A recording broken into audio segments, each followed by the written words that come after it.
นะโมตัสสะภะคะวะโตอะระหะโตสัมมาสัมพุทธัสสะนะโมตัสสะภะคะวะโตอะระหะโตสัมมาสัมพุทธัสสะนะโมตัสสะภะคะวะโตอะระหะโตสัมมาสัมพุทธัสสะพุทธังธัมมังสังฆังนะมัสสามิ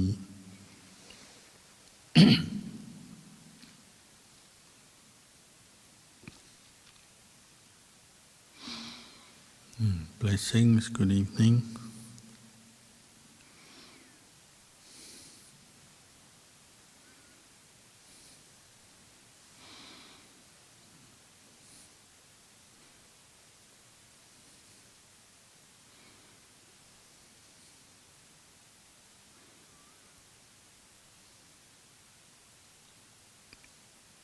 One of those frequently asked questions in the monastery is, where do kilesas come from? Mental defilements. We hear about, when we talk about the Dhamma, we hear that the cause of suffering is asava or kilesa. There's many words that the Buddha used for these qualities of mind. But people like to ask, where do they come from? Greed, anger, delusion, the causes of suffering.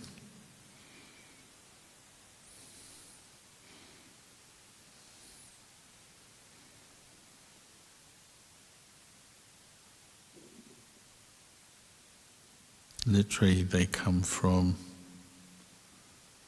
the fruits of our karma, are the cause of kilesa.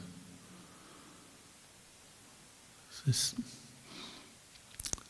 cycle of existence, we make karma, then we receive the fruits of karma, and as we're receiving the fruits of karma, if we're still subject to ignorance, we're not aware, we're not mindful, we have no insight as we experience the fruits of karma, then this conditions the arising of kilesa. And as kilesa arises, we make more karma, which leads to more fruits, more results of karma, which leads to more kilesa. So it's a cycle, what we call vata in Pali, vata, the cycle of existence, or the round of existence. So you hear this term, vata samsara, the cycle of birth and death.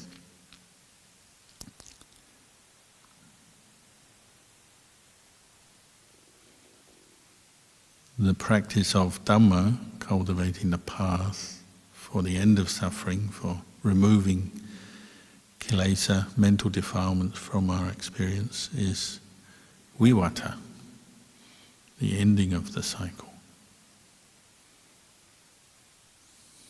So it's as if the mind is going in the opposite direction. So teachers like Luang Por Man would say, vata, the cycle of following kilesa and accumulating kilesa, the mind is spinning, as it were, in one direction. Under the influence of kilesa, we make karma, receive the fruits, and that conditions more kilesa, and then more karma. So the mind is like ever spinning in one direction. Vivata, applying the Dhamma, cultivating the Dhamma, sila, samadhi, panya, the Noble Eightfold Path, is leading the mind to spin in the opposite direction. Is leading to the cycle of the ending of suffering. So as one experiences the fruits of karma, what we call vibhaka karma. One applies the path, the factors of the path. One applies mindfulness and insight at that point. One doesn't let kilesa arise as one experiences the fruits of karma. So then the whole cycle is coming to a halt, whether it's just momentarily or ultimately, say for the one who's completed the path, the cycle comes to a complete end. No more birth, no more becoming, the end of vata samsara, the end of the process of kilesa giving rise to suffering.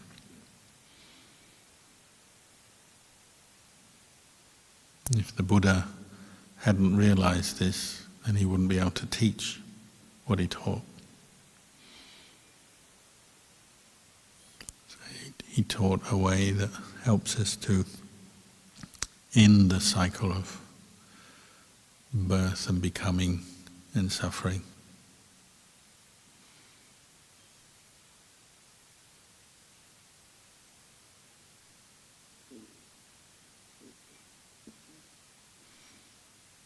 But as we know, kilesas keep re-arising even when we practice the Dhamma.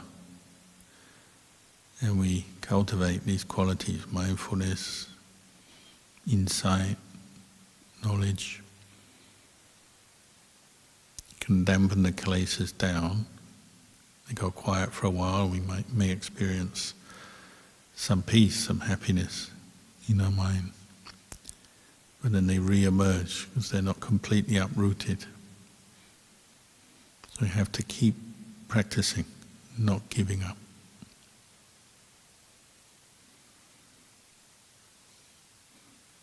And the reason those people who reach Nibbana do reach Nibbana is because they didn't give up, they didn't stop. Until, you might say, until the job was done. So they required great patience, effort and persistence in their practice.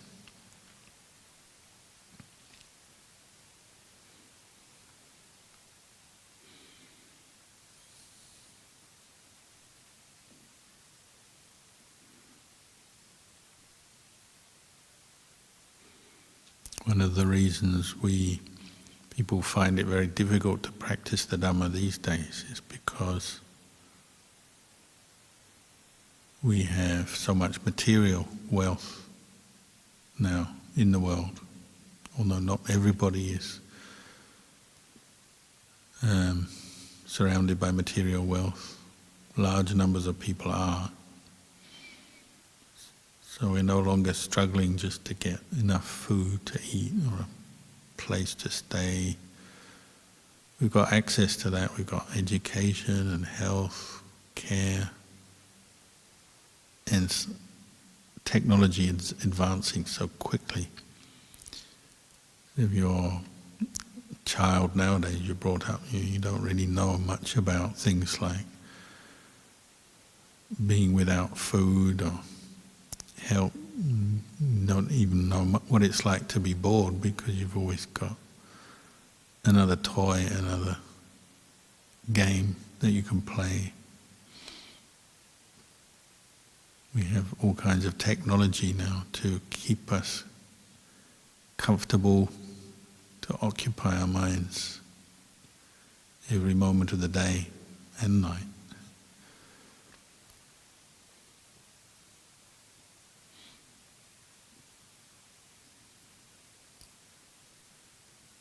So now a lot of our suffering has become mental suffering. Because our physical needs are being met. Mentally, the suffering has become more prominent. So we suffer from a lot of anxiety, depression, discontent. Because as we're brought up in the world with all this comfort, convenience, technology, if we haven't trained in mindfulness and wise reflection, then it tends to become very addictive. And when things change on us, the comfort, the technology, the convenience isn't maintained, we become very frustrated.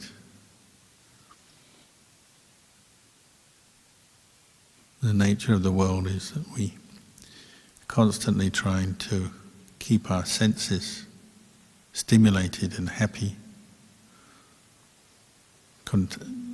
satisfied with different objects, mainly just seeking pleasure, sight, sound, taste, smell, touch. And because we have all this material wealth, we're able to find a lot of pleasure. But if we never reflect back on what's going on in our mind, we don't realize that pleasure itself, pleasant feelings, and the pleasure of experience doesn't last. So we're trapped into constantly seeking more sense stimulation, ever newer, better, different kinds of stimulation to keep our senses happy. So we're stuck in this kind of search for material happiness, sensory stimulation. And because there's a lot available to us now, we don't realize that there's maybe something outside of that.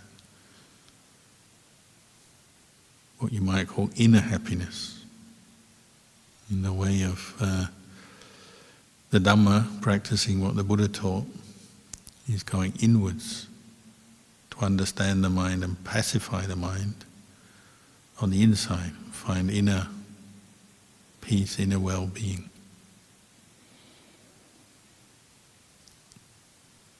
If no one shows us that, if we're not saying we don't hear the Dhamma, or we're not exposed to the good Dhamma, we won't even realize that it's possible.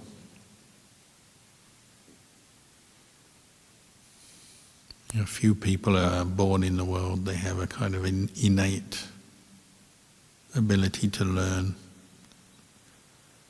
They have a sort of intuition that maybe there is something better, a deeper, more satisfying kind of happiness. So when they hear the Dhamma, they quickly understand it and want to practice it. A lot of people are not like that. A lot of people just don't realize that there's another kind of happiness to be had. They're always caught up into seeking and searching and absorbing into their senses, using technology, material comfort, and forever getting frustrated because nothing lasts. Always have to be looking for something new.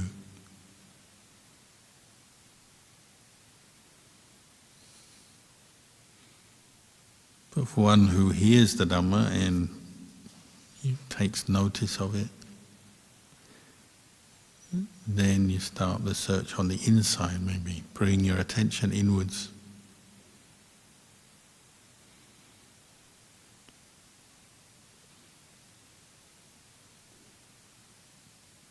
What will encourage that? We have to find some enjoyment, some happiness in turning our attention inwards to understand and look at them and understand the mind itself. It's not something you can force on a person or make them do that. You can't force yourself. You have to see there's some happiness to be had in that. The mind has to start to find contentment as it practices. Like there's 5 qualities the Buddha said we have to develop if we really want to experience that state where we're beyond suffering. The first, we have to cultivate pamoja, means enjoyment or joy in the Dhamma, practicing the Dhamma. On every level, the joy of giving, sharing, kindness, the joy of sense restraint, living in a way where we actually have some discipline, some restraint, joy in developing meditation objects like the breath or any of the other meditations, joy in cultivating insight, understanding of the truth. But we need to find some joy in this if we're going to continue doing it. Because you can't just endlessly force yourself to listen to Dhamma, meditate. You have to look for the joy in it, and you have to cultivate the joy, this quality pamoja. So like when the Buddha taught mindfulness of breathing, he said you have to cultivate enjoyment of that practice. First of all, you're just practicing bringing up, paying attention to the breath, the in-breath, the out-breath, bringing up mindfulness. But then you have to consciously cultivate joy as you do that.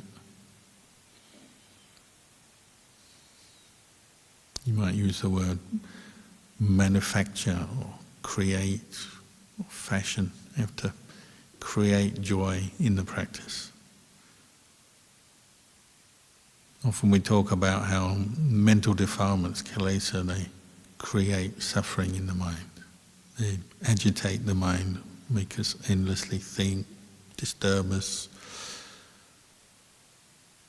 If you follow thoughts of greed, anger, delusion, they don't make you peaceful. They disturb you. As we practice the Dhamma, we also have to create things, but using our mind, using the Dhamma, we create happiness.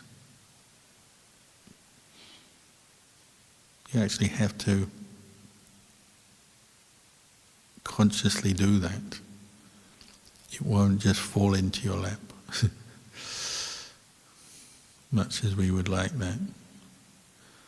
You have to, say you're practicing breathing meditation, you have to consciously develop joy as you do it. Doesn't mean to say you always feel joyful, but it's a necessary quality that will sustain you and keep you going as you do it.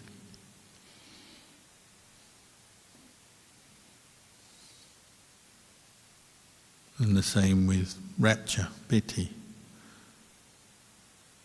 This quality translated sometimes as zeal or interest, enthusiasm.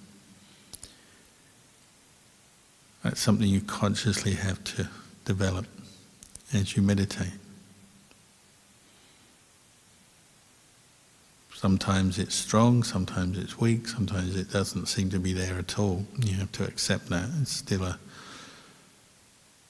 what we call a sankhara, a condition of mind, rapture. But it's something you have to consciously develop. You might call it a skill of a meditator.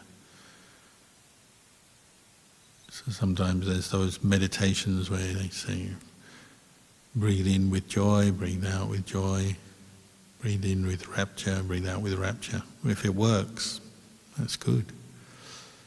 But it's something you have to consciously develop if you're going to let go of the external kinds of happiness that we're normally seeking and distract us.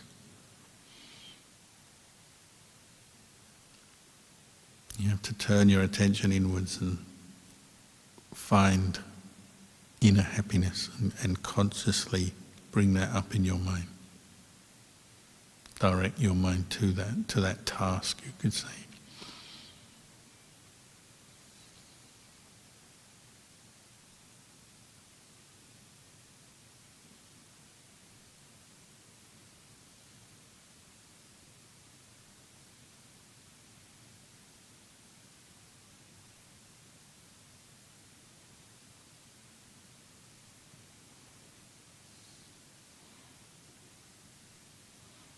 As you practice more, particularly if you practice meditation regularly, you'll notice that you pick up more in your daily life on these qualities. what ways of thinking, what attitudes, what activities bring up joy and rapture. So you incline more towards wholesome activities such as practicing generosity, helping others, developing kindness, compassion in daily life, because they bring these qualities quite naturally as a result. Even other very subtle factors that bring up joy, rapture, say things like appreciating nature. The Buddha encouraged monks to live in the forest. He said as long as monks are delighting in the forest, the wilderness, then they'll be able to progress in the Dhamma. But why is that? Well, one, it tends to be quieter, secluded, but also there's a certain joy one gets from nature. There's still suffering in nature, but just the stimulation of seeing, say, trees and mountains and rivers, ponds and all these things stimulates the mind in a very good way. Very easy to experience rapture when you're in a very natural environment and appreciating that environment. It's not that you can't experience rapture, joy in the city or an urban environment, but there's a lot more, you might say, pressure, and the images, the sense stimulation is not so conducive to these wholesome qualities. There's more sound, more activity, hustle and bustle. A lot of people find that stimulating at first, but long term it's wearing, tires you out. People tend to find city life, it keeps them busy, you've always got something to do, but actually mentally you get quite tired, and with that you get a lot of distraction, disturbance.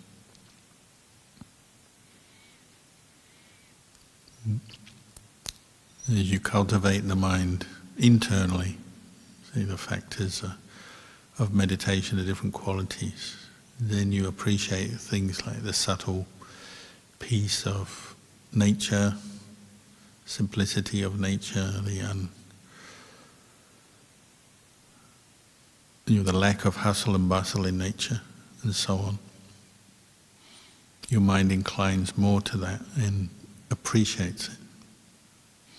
Even things like, say, just the colours of nature, they tend to be simple colour tones that don't stimulate you too much.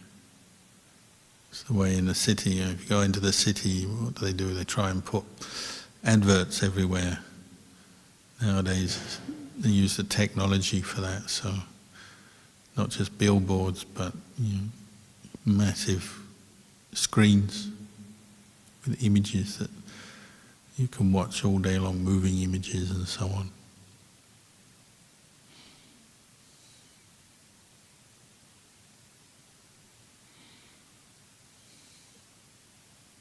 So as you practice, you turn your attention inwards, and your mind becomes more used to seeking out inner joy, inner happiness. And these qualities come up and you become familiar with how to develop them and what supports them.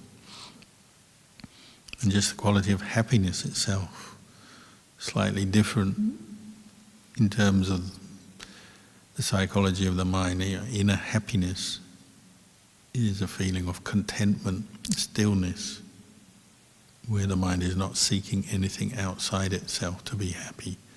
It's an inner generated quality.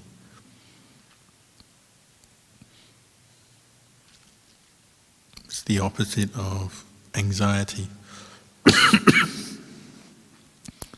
When people lost touch with their mind and these inequalities, they tend to be easily caught into anxiety. So maybe find it difficult to sleep at night, difficult to eat, difficult to feel at ease, difficult to have good relations with other people. When we've lost our inner happiness, we tend to find it difficult to concentrate the mind, difficult to do a job of work, difficult to talk to someone, listen to someone.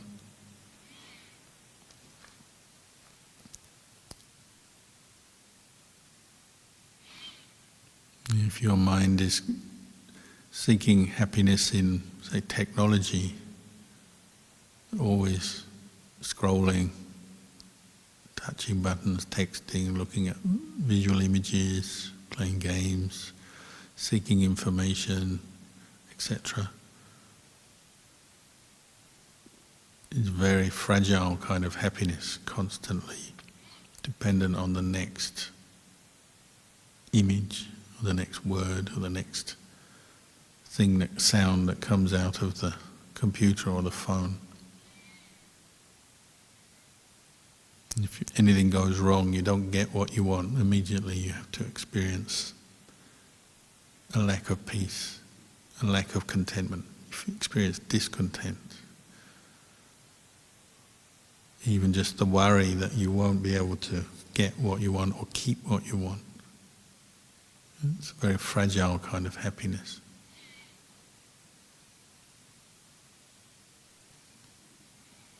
So the Buddha encouraged us to cultivate inner happiness as part of our practice, as an essential part of the practice.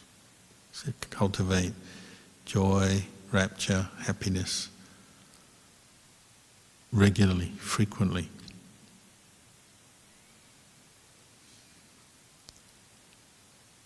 The fourth quality is a Samadhi, the ability to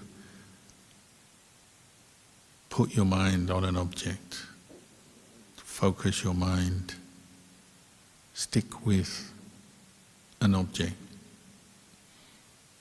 That's not just in meditation, although that's how we develop it best. But the ability to do a job of work without letting your mind stray or wander or get distracted by other stuff. The ability to hold a conversation without losing interest or getting distracted. The ability to drive your car without getting distracted. It applies in every area of our life. But to cultivate the quality of Samadhi, part of that is firmness of mind or steadiness of mind. The ability to keep putting the mind onto whatever it's involved with. Keep it there, stay there. Non-distraction is another factor, another quality of it.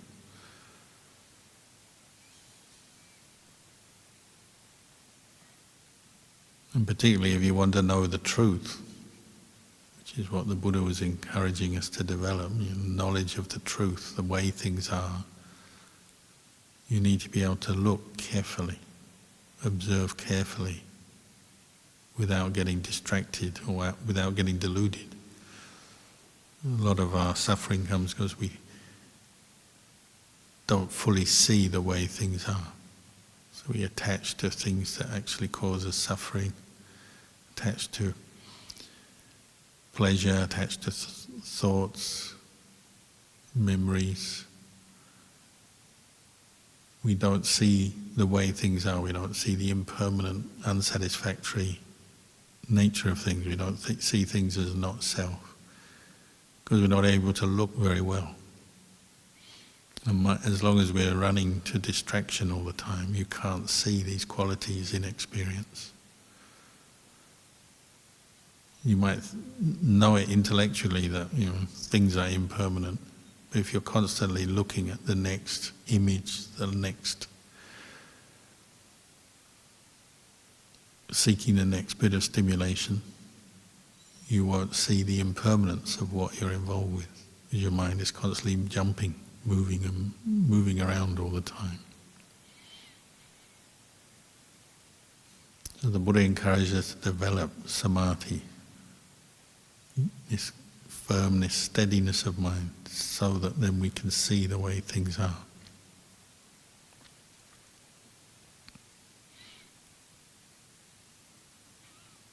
You notice when you put effort into that and your mind turns inwards, mindfulness improves, the mind becomes more steady, it becomes clearer.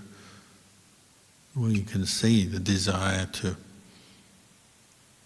seek pleasure in whatever way, that desire itself is impermanent.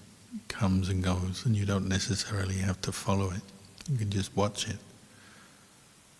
Samadhi gives you the ability just to watch and know things without necessarily running after them.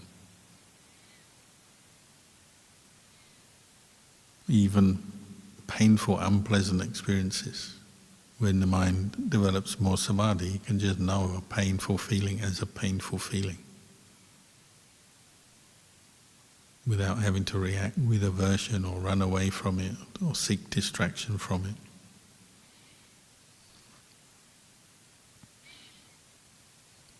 He said when you cultivate these four qualities, joy, rapture, happiness, samadhi, then you've got a chance to experience the happiness that is beyond conditioned things. We say the transcendent,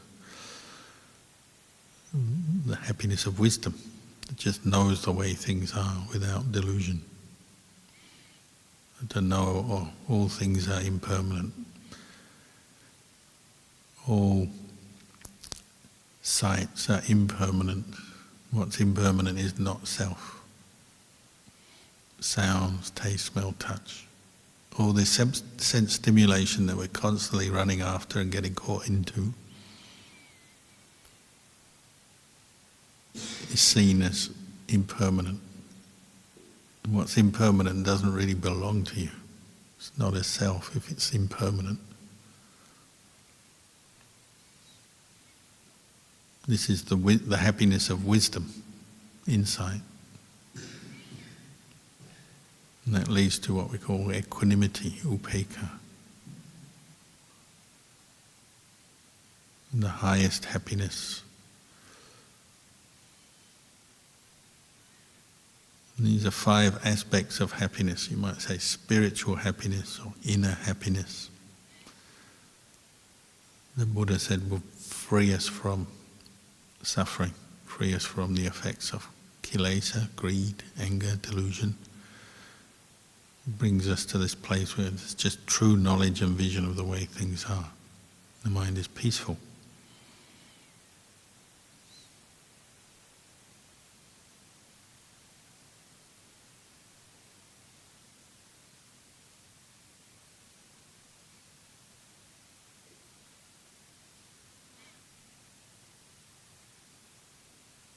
And the more we practice this, the more we develop it, the more we can help other people.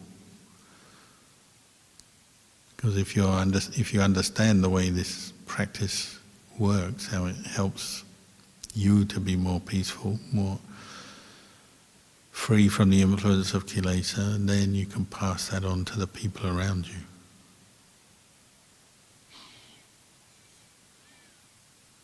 Today we had a mother and son come to the monastery, and the son wants to kill his mother. He's so angry with her.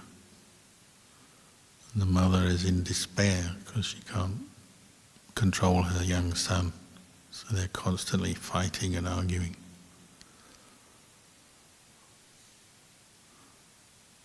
Very sad to live like that. But there is a remedy, but whether people are ready to apply the remedy, you have to work at it. You have to give value to listening to the Dhamma, and then apply the Dhamma, bring it into your heart. And that takes patience, effort, goodwill, sacrifice.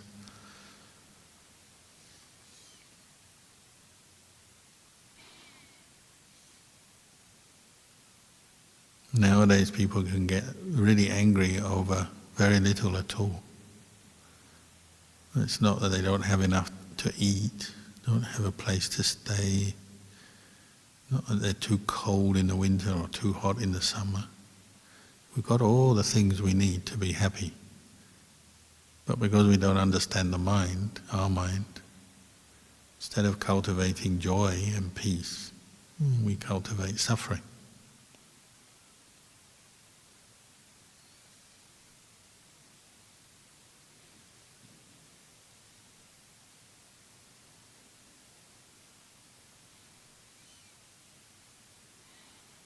So the Buddha has given us the way, he's given us the remedy. Now it's up to us to practice it, experience that inner peace. So I'll leave you with those reflections tonight.